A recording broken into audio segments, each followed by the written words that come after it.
ছোট থেকে ভাবলাম এক আর হয়ে গেল এক। সালে ভাবলাম কোথায় শহরে পাকা ঘরে নতুন নতুন মডার্ন ড্রেস পরে টিভি দেখতে দেখতে কত আনন্দ করব, তা নয় স্বামীর মাটির ঘুরে সকালবেলায় গরুর গোবর ঘাটা আর চার দেওয়া, যত তুলোবালি সব গায়ে লেগে থাকে। তারপর বাসন মাজো, রান্না করো, জীবনটাই যেন শেষ হয়ে গেল। বাবা, আমি আসিস, হাত ধরে দেব। সাবধানে যাবি আর বৌমার খেয়াল রাখিস। কলকাতা পৌঁছে আমায় একটা ফোন করবি, ভুলে যাস না যেন বাবা। তোকে কোনো চিন্তা করো না বাবা, ঠিক আছে? আমি আসছি, না হলে আবার গাড়িটা ফেল হয়ে যাবে। এই হলো শ্বশুর শাশুড়ি। ছেলে বৌমাকে নিয়ে এনজয় করছে বাইরে, আর শ্বশুর শাশুড়ি তাতে মত দিচ্ছে। আর এদিকে আমার শ্বশুর শাশুড়ি ছেলের কানে শুধু কুমন্ত্রণা দিচ্ছে। গ্রাম হলো মা, গ্রাম ছেড়ে কোথাও যেতে নেই। আর আমার স্বামীটাও হয়েছে তেমন, একবারে মা বাবা ভক্ত একটা হনুমান। আমারও নাম মালতী। আমি যেমন করে পারি ওকে নিয়ে কলকাতা যাবই। যাক, এতদিনে তাহলে আমার স্বপ্নটা পূরণ হলো।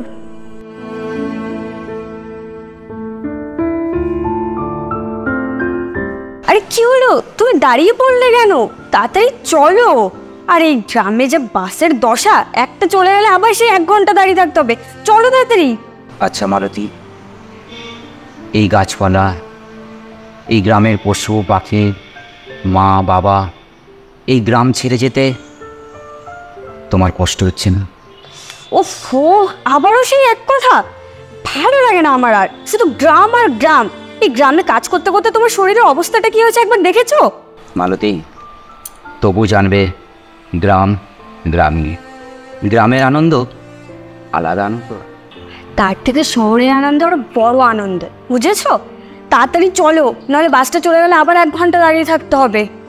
শোনো, নতুন জীবনে পা দিতে চলেছো, এরকম পিছু টান হলে হয়? চলো, নাও নাও ব্যাগটা নাও, আসো চলো।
শোনো, এত সুন্দর গর্জিয়াস করার জন্য তোমাকে থানকো। হ্যাঁ, দেখি দেখি, সরো সরো সরো।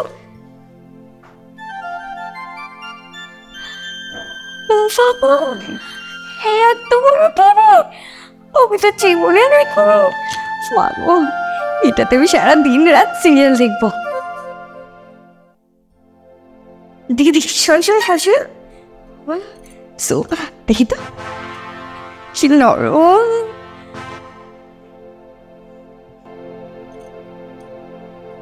আরে আরে, এটা তুমি কি করছো? এমা, কেন, কি হয়েছে? ও আচ্ছা, বুঝেছি, দিনের বেলা বলে তুমি লজ্জা পাচ্ছ, তাই না? আচ্ছা শুনো, তোমাকে না আমি একটা সারপ্রাইজ দেবো। তুমি এক কাজ করো, ওদিকে মাথাটা ঘুরিয়ে রাখো, আমি যখন বলবো তখন তাকাবে, ঠিক আছে?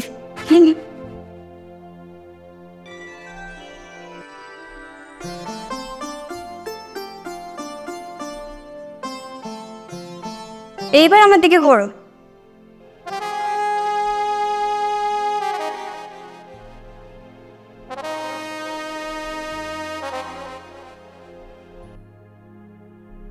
এ কি মালতী, এটা তুমি কি পড়েছো? কেন, কলকাতা সবাই যা পড়ে তাই পড়েছি। শোনো না, যেদিনই কলকাতায় আসার খবরটা ফাইনাল হলো, আমি নিজে পছন্দ করে এটা কিনেছি। এবার বলো তো আমাকে কেমন লাগছে? দেখো মালতী, তুমি কলকাতায় আসবে, থাকবে, বেড়াবে, এটা আমাকে তুমি বারবারই বলতে। আর সেজন্য আমি অনেক কষ্ট করে একটা কাজ জোগাড় করে তোমাকে আনন্দ দেওয়ার জন্য তোমাকে নিয়ে কলকাতায় এসেছি। কিন্তু তোমার কাছে তার জন্য আমার একটাই অনুরোধ মালতী, এমন কিছু করো না যার জন্য আমাদের গ্রাম, আমার মা বাবা, এমনকি আমারও মান সম্মান নষ্ট না হয়ে যায়।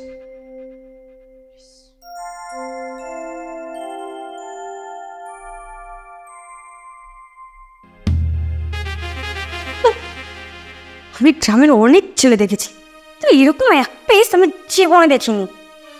হ্যাঁ বাবা, এখন মিঠা গরম করলে চলবে না, বিকেল হয়ে গেছে। একটু চাউমিন খেতে হবে, অনলাইনে অর্ডার করি।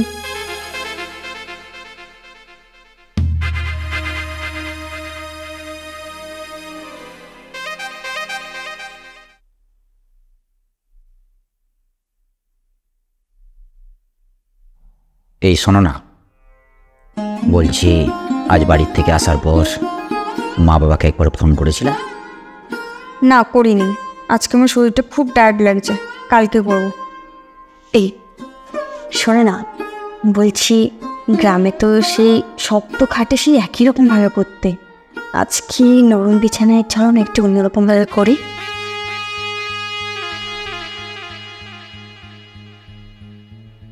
মা বাবাকে ফোন করার কথা যখন বললাম তখন শরীর টায়ার্ড হয়ে গেল, আর আনন্দ ফুর্তি করার সময় শরীরটা ঠিক হয়ে গেল।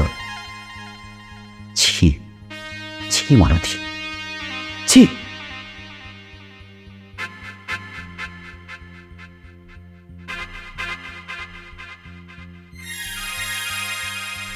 এই গাইয়াটাকে যে কি করে মানুষ করি বুঝে উঠতে পারছি না। শালা বেশি সাধুগুড়ি, শালা বেশি সাধুগিরি দেখালে বুঝবি তখন। ওই অন্য মেয়েদের মতন যখন অন্য ছেলেদের সঙ্গে ফষ্টি মিষ্টি করবো তখন বুঝবি।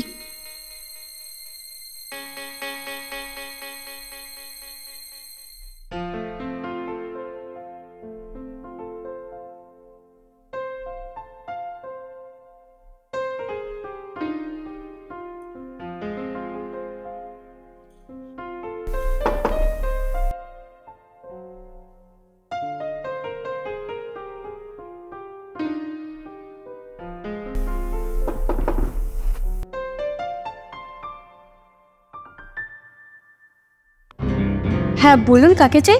ম্যাডাম, আমি বাপি টেলার্সের মালিক বাপি দাস। আপনি আমাকে ফোন করেছিলেন ওই আপনার কোনো একটা দেশের ব্যাপারে। ও, আপনি সে বাপি টেলার্স? নমস্কার, আসুন আসুন, ভেতরে আসুন।